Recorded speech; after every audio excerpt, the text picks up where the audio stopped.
We hit record, and welcome to the CrossFit Canada podcast, telling the stories or a place for stories of Canadian affiliate owners and coaches. And I'm super excited for today's guest, who will introduce herself, because Mary, you might be, I don't know, have you heard if there's anyone who has a fresher affiliation than you? Not that I've come across. Not they. So today's guest, Mary, you're going to introduce yourself, introduce your affiliate. And normally we don't do this as part of the question, but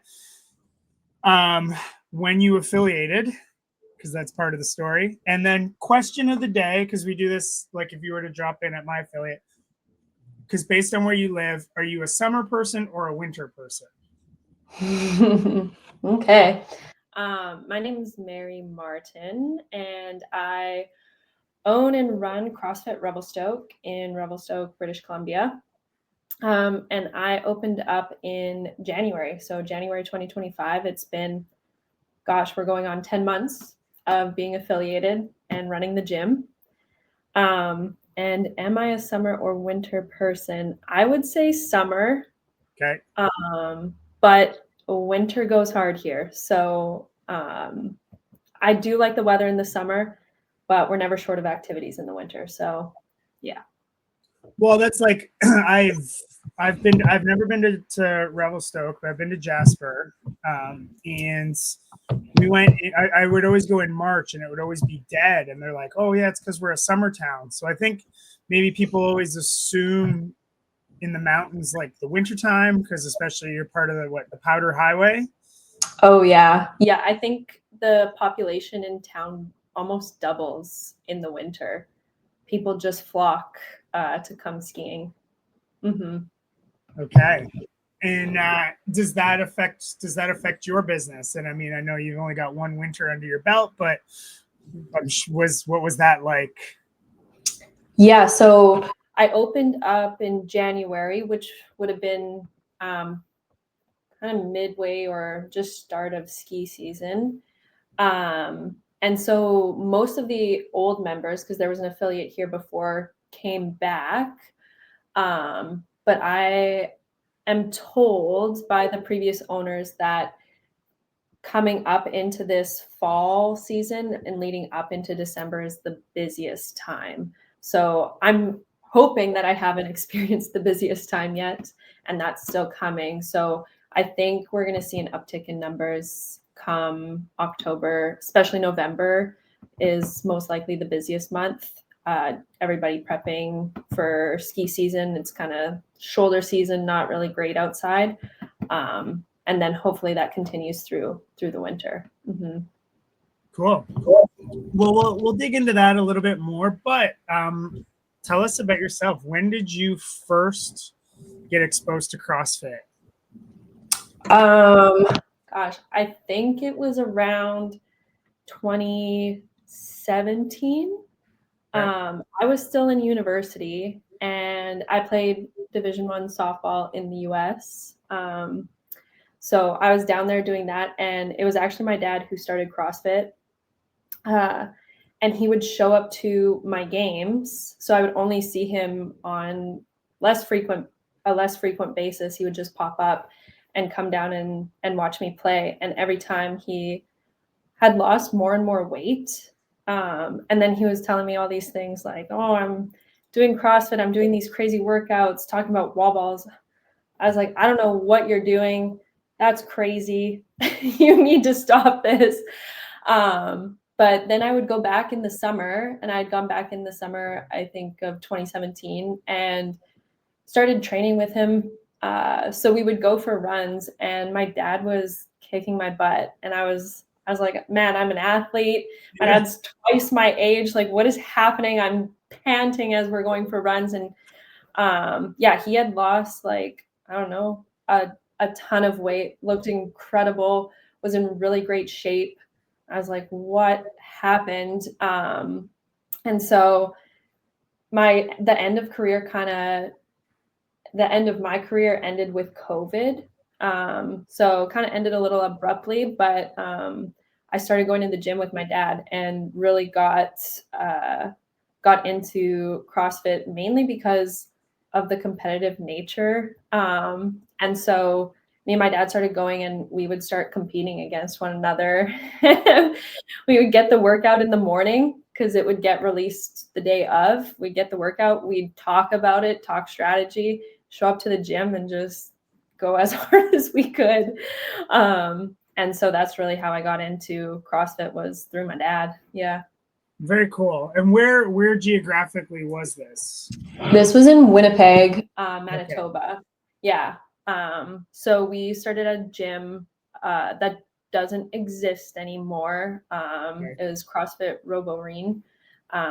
And it was kind of the dingy old vibes. And so, yeah, started going there. My dad still coaches and trains in Winnipeg at CrossFit Prairie. But yeah.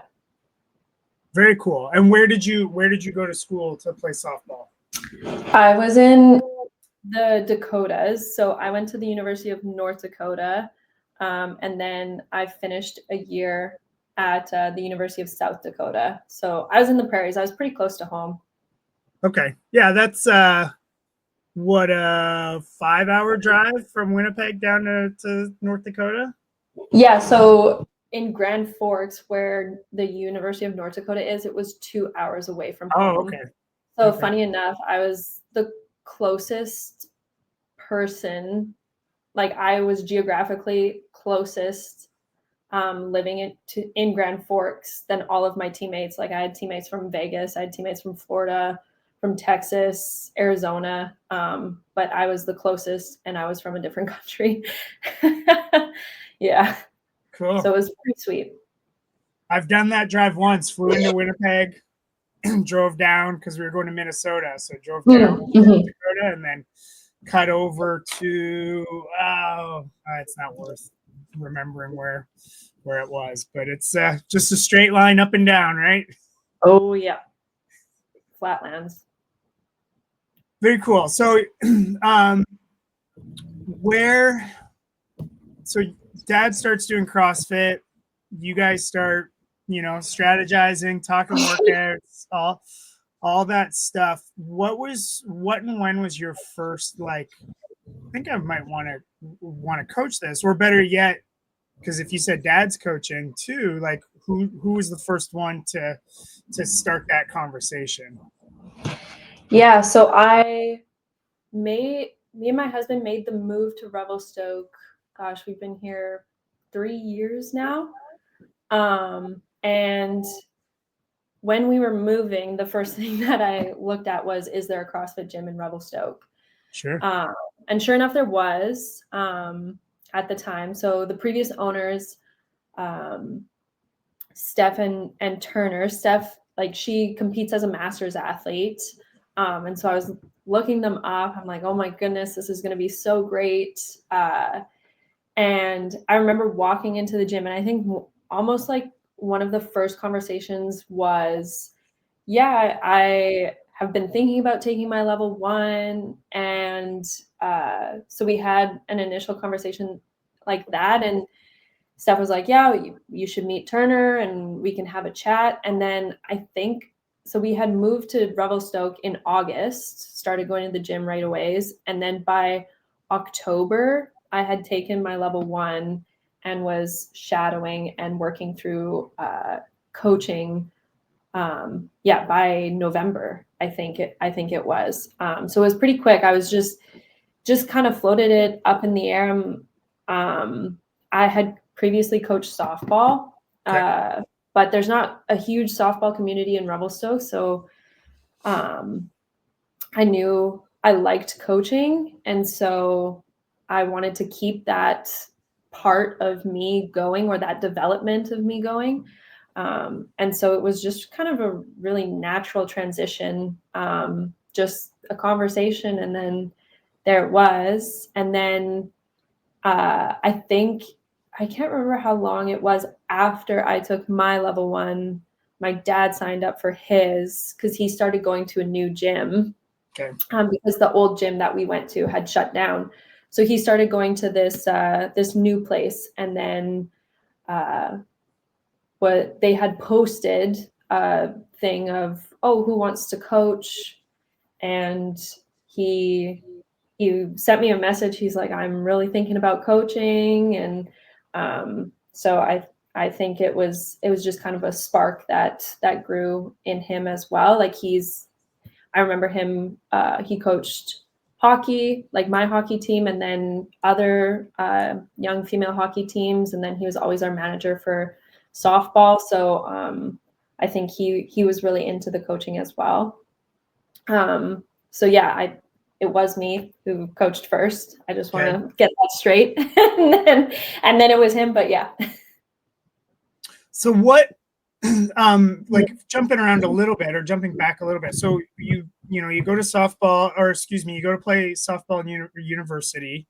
Mm-hmm. Was that on some sort of a scholarship? And then what were you taking, or what were you pursuing as a degree in that? Yeah, I was on a scholarship down there. And I was in the accounting program. So I went to school to be an accountant.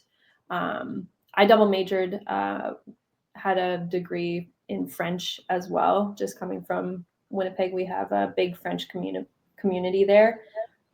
So tagged that on to my educational path. But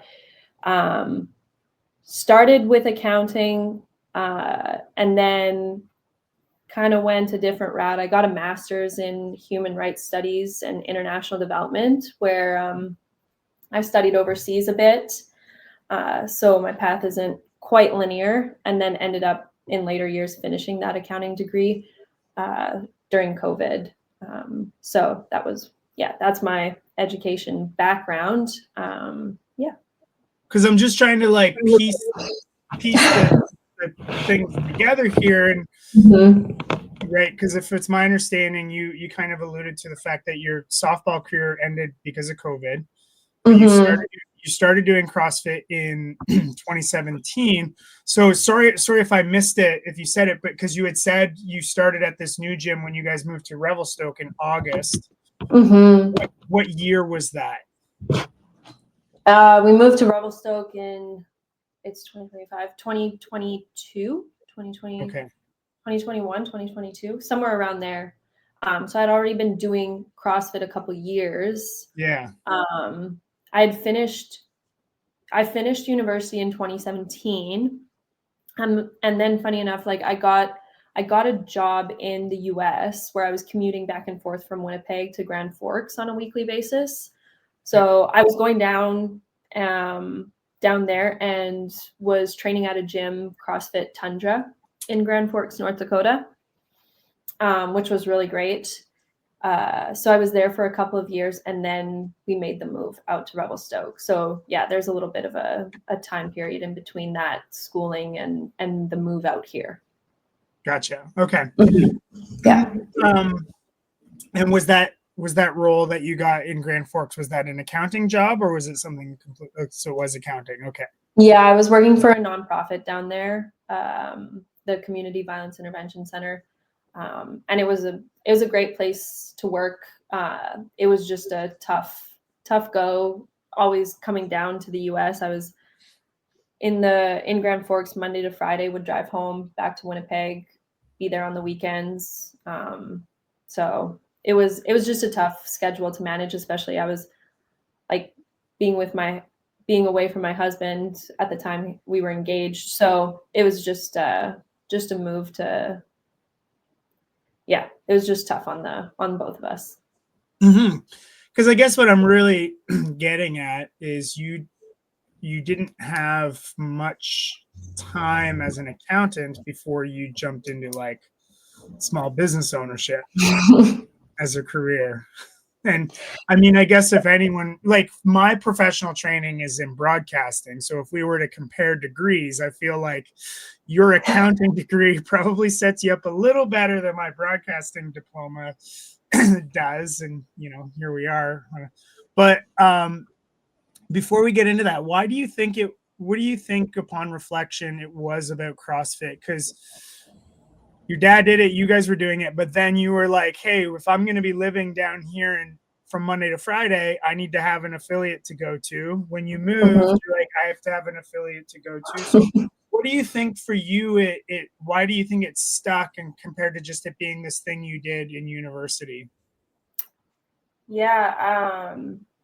I mean, all throughout my childhood, I was training pretty heavily, always in sports. And then when I was about, 10, 11, around that age, like you can't tell right now, but I'm like 5 foot. I'm really short. And so competing in sports, my size doesn't do me any favors. So from a young age, my dad was like, you need to get stronger. That's the only way you're going to be able to keep up with everyone. And so from a young age, he put me in some strength and conditioning programs. So that's really all I knew all throughout middle school, high school, going into university. So I would say I already had a pretty solid foundation. And I feel like I walked into the CrossFit gym thinking, my goodness, like, oh, I've done this before. I've done Olympic weightlifting. I have so many training years under my belt. And upon leaving, I've never been fitter than when I did CrossFit. After like it just, the workout, just kicked my ass, which I love to suffer, especially being in some of those high competitive sports environments. You put your head down, you put in the work, and it's super rewarding. And I think CrossFit translates really well from a team sports perspective as well. Like, I'm not a huge on individual sports. I grew up in that team atmosphere, and you walk into the gym and you have a whole community who greets you, holds you accountable. You're like, you look at the board, you're like, oh, I can beat so-and-so's time, or I'm going to try and hang out with this person today. So you're always looking to get better, and really, like, everyone there is pushing you to your best. Like, there's no way that I'm stepping into a gym on my own and pushing myself as hard as I do at the gym, at a CrossFit gym. And like I said, the people aspect of training at the CrossFit gym is just, it's awesome. Like, there's no better community. Yeah. So where and when did the first seed of doing this yourself as an affiliate owner get planted? Well, I think it started when the owners sent out a message to the coaches, which was January 2024, that they were going to close down the gym. And so they closed down in March, but as coaches, we got a little bit of a heads up before they announced to the community at large. And it was like, oh, okay, so they're throwing in the towel. And then it was like panic of, what are we going to do? What's going to happen to the community? Where are we going to train? So many questions. And then time sort of passed, but then I started getting a lot of inquiry from some old members at the gym, like, hey, when are you going to start a gym? Hey, when are you going to open a gym? And so it just kept coming back to me opening up a gym, I think. And then, so what was it, like a conversation with your husband? Was it like, hey, I think we could do this? What was that first kind of scary conversation? Yeah, it was scary. It was like, I miss the community, and like, I think I can do it. And I think I want to do this. And so it was I think my husband was kind of aware of my thoughts in where I was with this. And he's also an accountant as well. So we're pretty risk averse in how we think, Sure. and taking chances in this. Starting your own business is a scary thing. So the initial conversation was, I think I want to do this. And I feel like by now he knows, like, I think I want to do this means like, yeah, we're doing this 100%. Like, it's happening. She's already made up her mind. It's going to happen. It's a formality. I'm just telling you as the formality, but it's already happening. Yeah. The conversation's happening, but I think my mind's already made up. Yeah. So what was your first step then? My first step was reaching out to some like previous members of the gym. We had kind of conversations of what it could look like, who were interested in starting something up as well, and just didn't have anyone to run it. Because again, they felt the void of the community. So that was one of the first steps. And then the other one was reaching out to the previous owners. And I mean, they had built such a great community here. Everyone who we met in town was all through the gym. We just started going to the gym, and that's how a lot of our connections were made here in Revelstoke. And so I reached out to them, and they were running personal training and small group out of the gym that we're at right now. And they were like, well, yeah, we'd love to have you on as a coach. And I shot back with, well, I think I want to run like big group classes. I think I want to run the CrossFit again.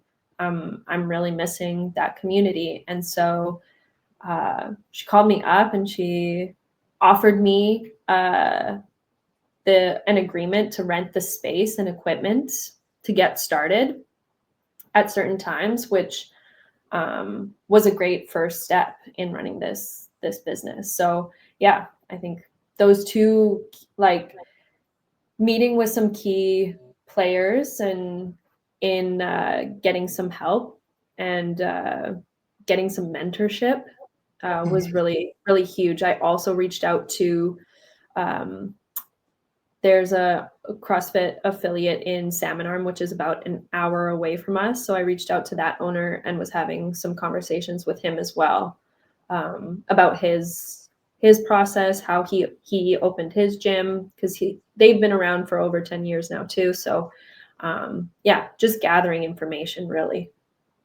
That's cool that you're kind of like reaching out to different affiliates or previous members and whatnot, because like the strength is in the people who have kind of done it before, right? And that's what makes me curious still for you is, I mean, essentially by my counts, I mean, I'm not sure how many gyms you've dropped into, but you were members of 3 affiliates now, like, and because part of like when you either become an affiliate owner or when you start to want to become an affiliate owner, I feel like there's the common thought of like, if I could do this, here's what I would do differently. Right. And like, so when did that start creeping in, and did it happen before you started this journey?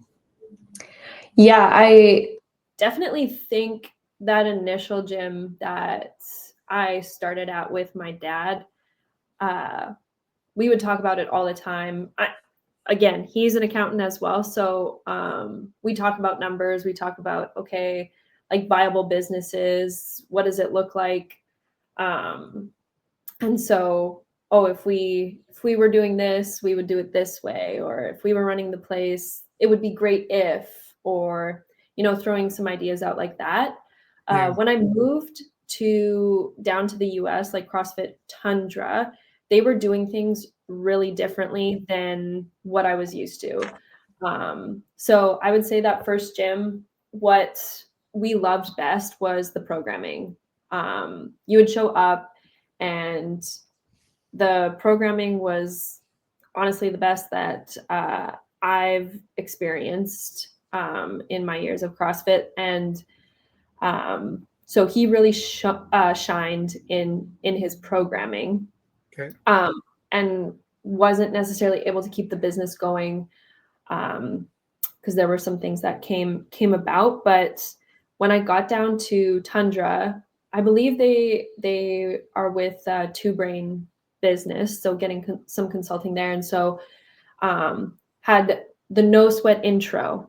I was like, what is this no sweat intro? I just want to hop into a class and like I can hop in right away. But we talked about goals. So I sat down with the owner. He asked me what I wanted to get out of this. And I was like, oh my goodness, this is so different than what I was used to. But like he seemed like he really cared about each member and was sitting down with everyone like that. They offered nutrition services. I'd never been to a gym that did that. There was coaches were staying after and giving you extra programs to help you get your first muscle up or whatever it may be. And so they really were approaching the gym as a whole and running it like a business, I guess, is another way you could put it. So I had exposure to that. And then coming here, the gym was a little bit more small scaled in Revelstoke compared to some of the other gyms, just based on space alone, really. And I know Steph offered nutrition services and had some additional services like personal training that they offered as well. So over time, and as you drop into more and more gyms, and like as an affiliate owner, you're always looking for new ideas or new inspiration, or you're gathering information on how the gym operates. They have these classes. They offer this. This is how they run their committed club. This is, you're being at 3 different gyms, you kind of gather information as you go, and you find trends that work, and then you see other trends that maybe don't stick as much. So I think, dropping into gyms is really beneficial, and staying connected to other gyms like really helps broaden your perspective rather than staying tight knit in your community. Mm-hmm. And completely completely aside, but you're one thing on the roundtables I can make, I always see you on. And so how valuable have those been to just kind of listen? But then Carrie Ann's always like, Mary, you got to participate too. Like you have so much to share, right?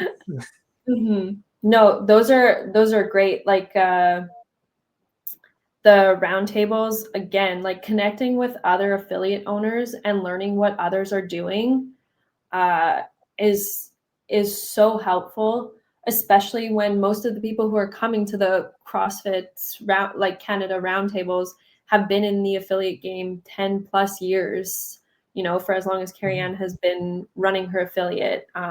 She comes with so much knowledge and experience. And it's also nice to see that there's something to work towards too, right? Sure. We can get lost in your little hole where you feel alone on an island, and it's really great to come together and have your community, right? Like as members come to class and they're working together and going through class and socializing, like as an affiliate owner, you don't necessarily get that all the time running the thing.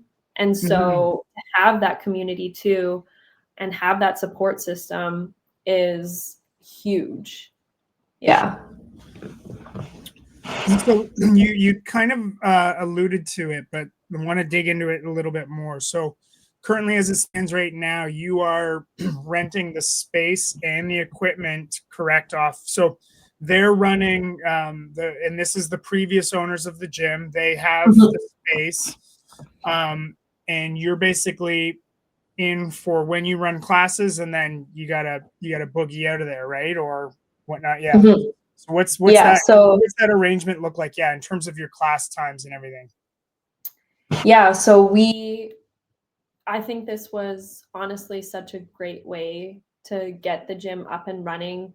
I didn't have to put any investments down or take out any loans, which was really great. That's why your husband agreed to it. An accountant, Yeah. like, wait a second, we don't have to take a loan on? Okay, fine. Sure. Yeah, okay, you can do this. Yeah. No, yeah, that's really how it worked out was so I rent the space and the equipment from the previous owners. So I am in there. I have the space until 9 a.m. Mhm. And then 3:30 p.m. onward, I get the space to run classes as well. This fall, I negotiated for noon classes on Tuesday, Thursdays. So I've switched up our schedule a little bit, but right now we offer a 5:45 a.m. and a 7 a.m. class in the mornings. Then I'm out of there usually after I finish cleaning. And then Monday, Wednesday, Friday, we have a 4 p.m. class, 5:15, and then a 6:30 class. And then Tuesday, Thursdays, we have the noon time slot, and then a 5:15 and a 6:30. And then on Saturdays, I get the gym until noon. So we offer 2 classes in the morning. And then, yeah, they have the place for their own personal training or any training that she's doing to compete in the other times that I'm not there. But it's worked out really great. And so very much like they're like, hey, yep, this is your business. You're free to run it. And I mean, because they know, since they used to operate the affiliate out of there, like they know that, you know, what to expect. But they're also just clearly like, no, we clearly do what we want. We know what we want to do. We know what you want to do. This works out well for everyone. Yeah. It's honestly, it's been really nice having them around. Again, because they have a bunch of experience in running a gym. And they know Revelstoke, right? So they know the community, they know the town.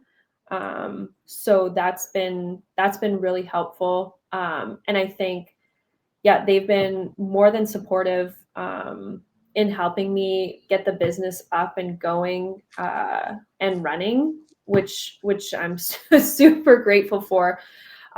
Because like I said, there was no loans or heavy bank agreements that had to be drawn up in order to get this going. Is basically just start selling some memberships before we open, some prepaids to get cash flow. And then otherwise, let's open our doors and start the gym. Yeah. So talk me through, what was that like first kind of month like for you? Yeah, we opened January, so I hosted just a drop-in community event of just come try CrossFit, see what the gym is. But I had been selling memberships since December.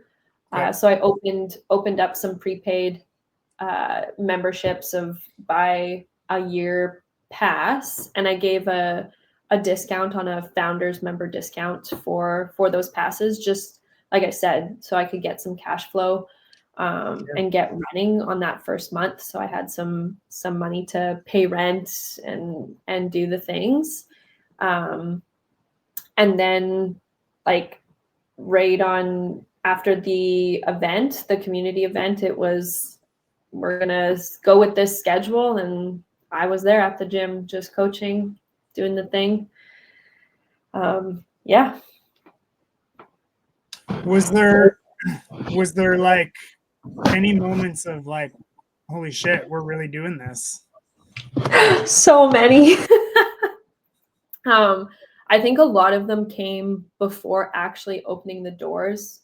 Okay. And I think the nerve set in of, oh my goodness, how many people are going to come back, because the gym had been closed for a year.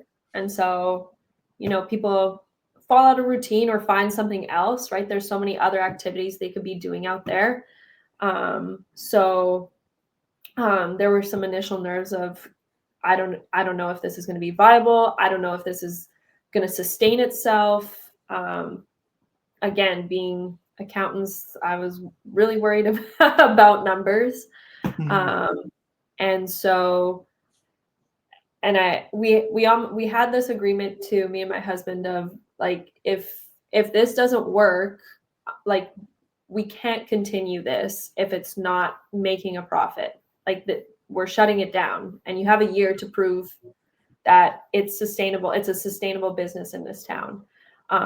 So I was feeling a little bit of pressure on that end as well of, okay, I need to make this work. I want to make this work. And so, yeah, some nerves set in beforehand, but then we sold, I want to say around like 15-ish, 20-ish, maybe, like, prepaid memberships for the year with that discount, which was really great to, like, really great in terms of a confidence booster, and then getting started for January. And then things just slowly started picking up as we just continued, and as I just continued to show up day in, day out. Like, people kept showing up, and I didn't have a lot of capacity to offer onboarding or any of these no sweat intros. And so I just offered a free class, come try it. And if I knew that you were new to the community, because at that time, or even now, I know what's happening because I'm there every day, but I would just make sure that classes would get tailored to whoever's in the class, and go from there. Started gaining members. Well, and that's, you bring up an interesting part about that, like, because it's like, I think one thing that can happen in the affiliate landscape is a lot of discussion about, like, how we do things. And so, as you said, like, you came from a gym that did no sweat intros and maybe did some sort of onboarding package. And it's not necessarily right or wrong, but you're like, hey, I don't have the bandwidth or the capacity to do that, so I'm just going to offer a free class. And the beauty of the model is you can do what works for you, and find a way to basically cultivate it and make it however you want it to be. For sure. I think that's the mindset to have when starting an affiliate, is like, I don't have the capacity to run at the same level as someone who's been running their affiliate for 10 years. Right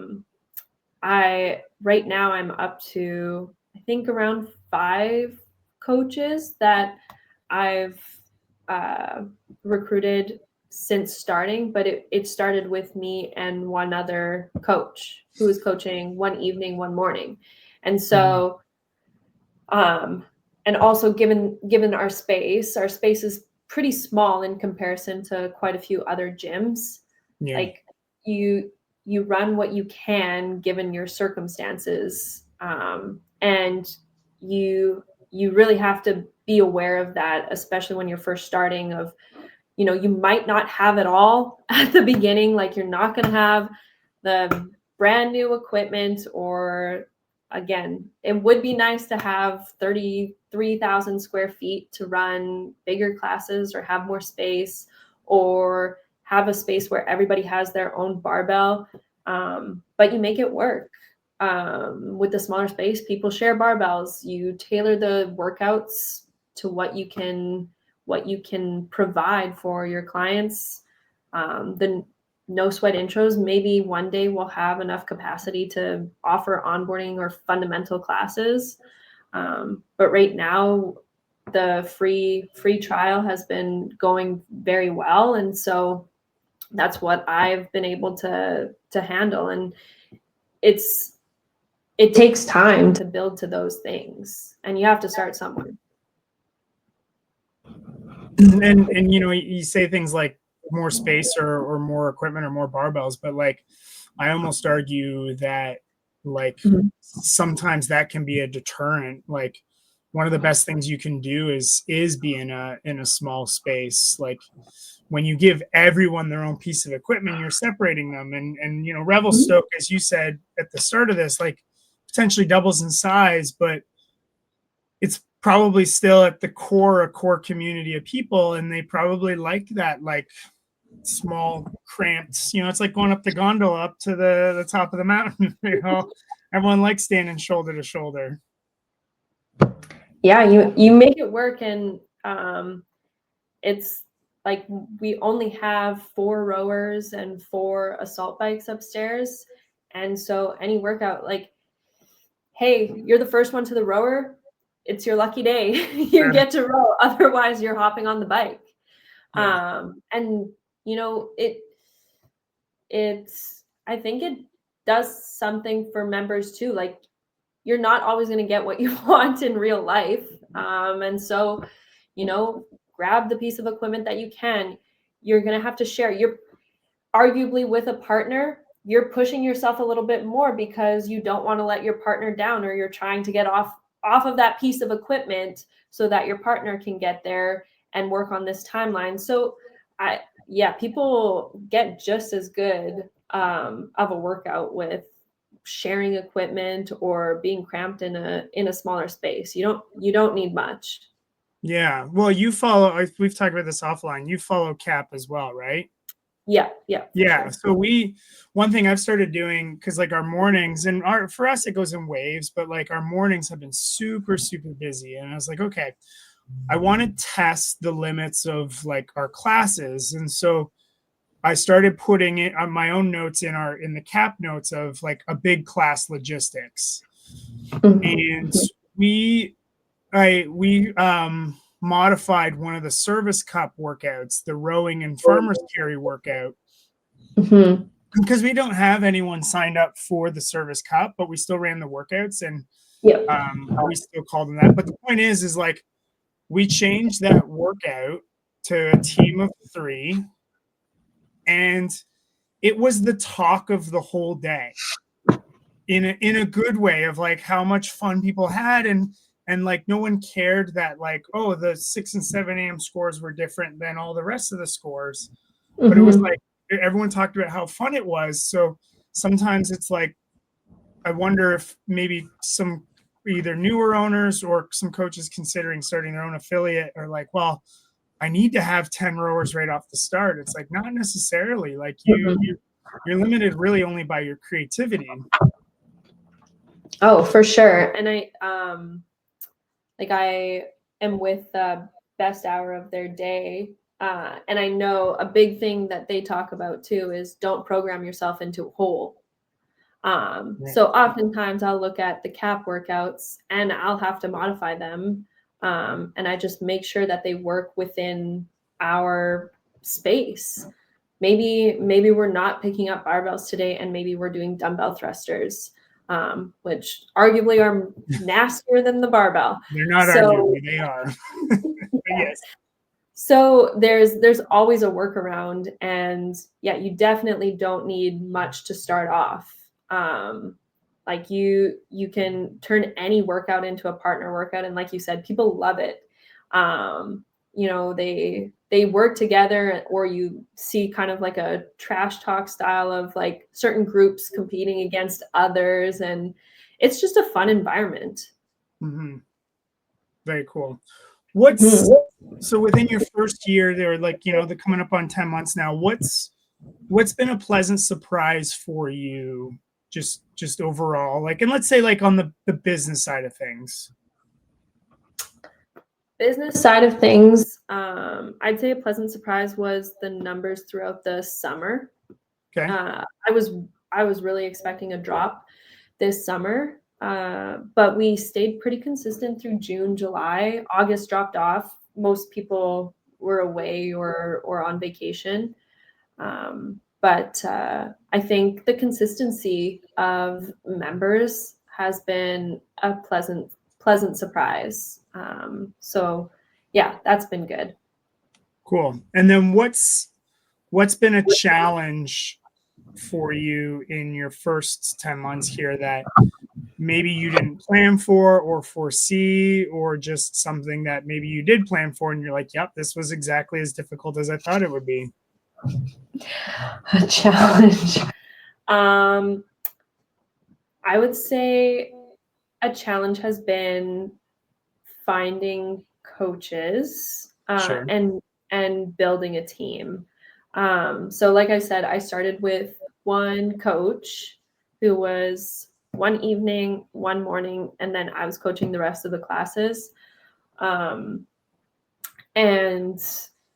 it's a lot. And I know there's countless stories of affiliate owners starting on their own, and it's like, oh, I coached all the classes for 3 years, which is hard. It's tough. It's tough showing up and giving that much energy day in, day out. And then trying to give a certain energy to grow the business as well, and create a community that's going to last. So I would say there were a few times where I was sick.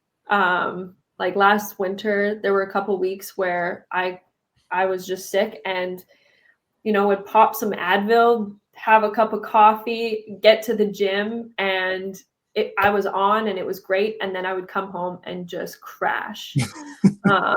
And so there was about a 2-week stint of doing that.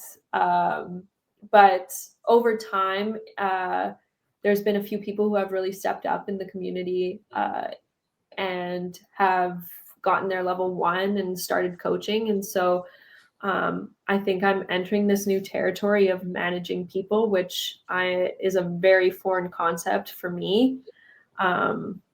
So I would say that that's been the most challenging, is going from having control over everything on your own, and then having to think about how others would interpret your programming, interpret your notes.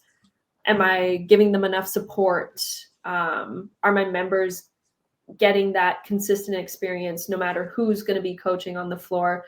So I would say that's the biggest challenge. And then, moving into managing people will be my next big challenge. Mm-hmm. Yeah, because I mean, how have you already had to be faced with, like, because you do everything. There's a certain irony that exists. It's like you do everything out of necessity, and then when it comes time to being able to offload or delegate or anything, it's like all of a sudden you don't want to. Like, how scary has it been just sitting and like having more time for yourself, even in a short-ish period of time? Yeah, it's funny you say that, because I'm at the gym every day, and I think it was 2 weeks ago where I'm at home on a Thursday. I'm not coaching in the evening. It's great. And then I get a little bit bored, and I'm like, oh, what should I do? I'm going to go to the gym. So, it's hard to stay away and remove yourself and find other things to occupy your time, because you're just constantly thinking about the gym, or I'm thinking about, I hope classes went well. I hope this person was taken care of this way, or whatever it was. And so I like being present, because I feel like as a bit of a control freak, you have a little bit more eyes on how things are being run. But it'll just be about letting go and trusting that, people are gonna show up and provide a good service. Like, I think I've been super happy with the coaches that have been coming on board. They have a bunch of different experience, which I think will help liven classes a little bit. I'm sure there's some members who are tired of hearing my voice every day and want a bit of a change. So that's good. I also, we started a committed club in August. So that was our first month rolling that out. And I have a coach where that's going to be their project. And so kind of navigating how much I want to be involved, how little I need to be involved, or what that looks like. It's tough, but I think it'll be okay. I just need more practice, maybe. Sure. Well, but so when you said like on this Thursday evening you're at home, like so you're like, I'm gonna go to the gym. Did you go to the gym just to sit there and do admin work, or did you do a class? Oh no, I was participating in class. And that's the goal. That was the goal Yeah. all along is I want a gym that I can go to class and have this wonderful community that I got just being a member, right?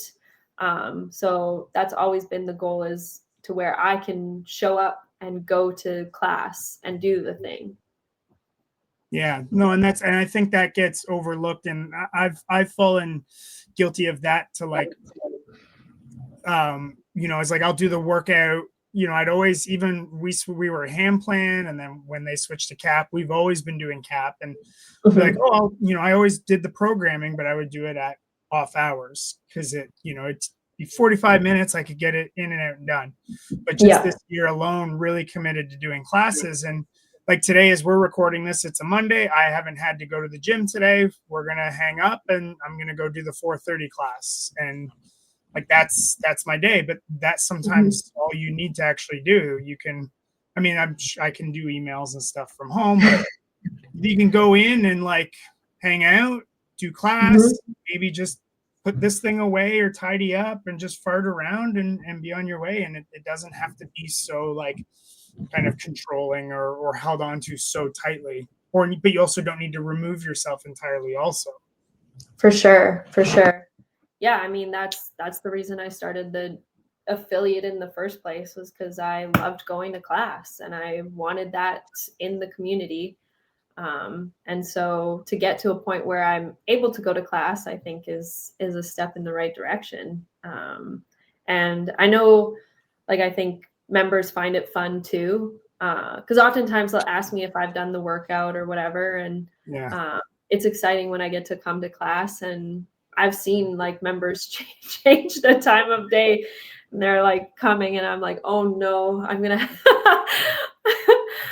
have to work out with compete against these guys. But no, it's good. It's fun. That's cool. That's what it's all about, really. So where do you see CrossFit Revelstoke in 3 years from now?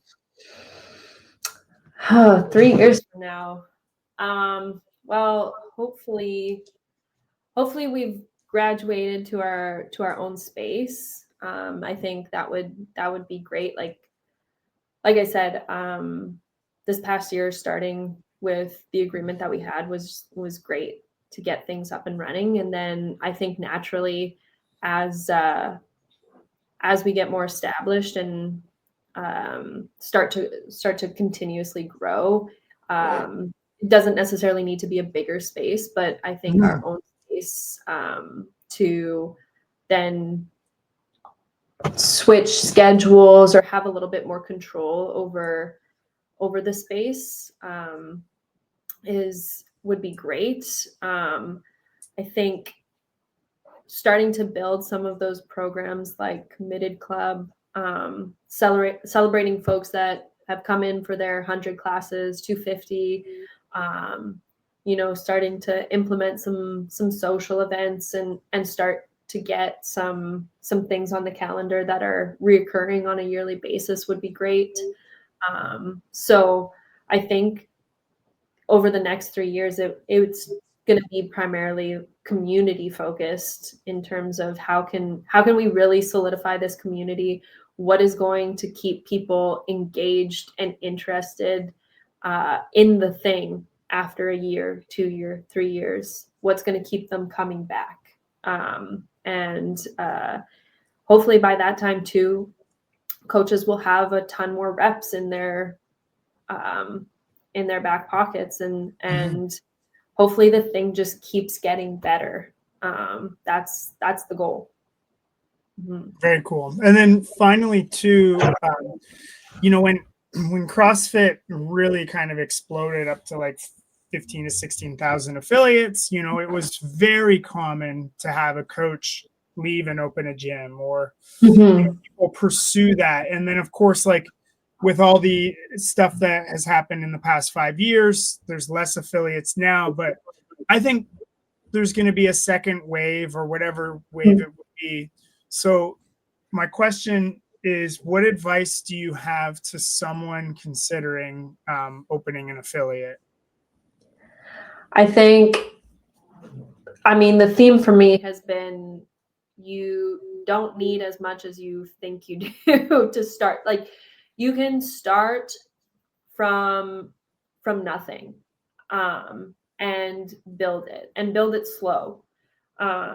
So you don't need all the fancy equipment. You don't need the big space. You don't even need your own space. Like I rented Yeah.